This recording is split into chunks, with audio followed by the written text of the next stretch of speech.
Ya Habib yaradan senden medet.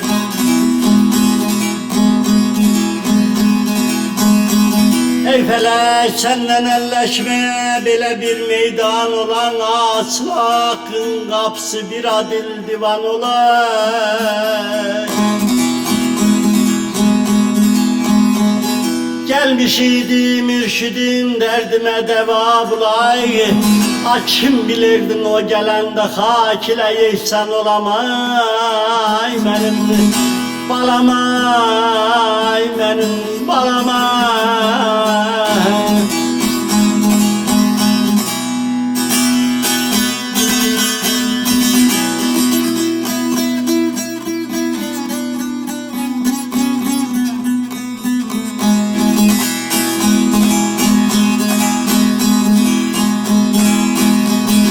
Ya Habib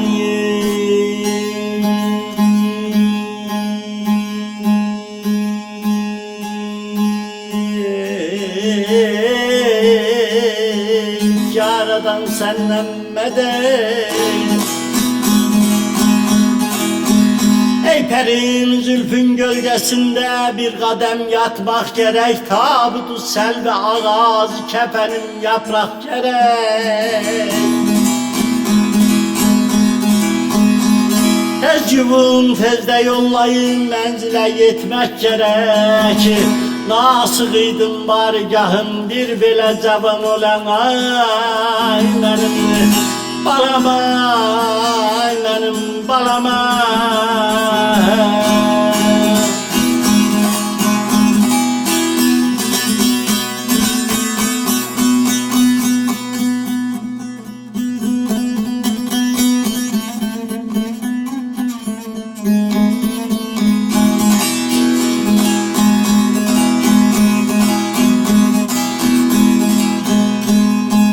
Ya Habib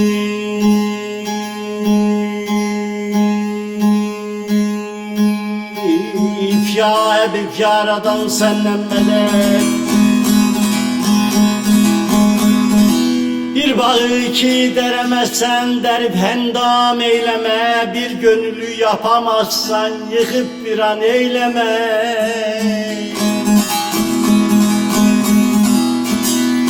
Der irfanın yar gedifti diye öz özüne gam eyleme. Bunu yazan bile yazıp çoklara nişan olan ay benim balamay, benim balamay.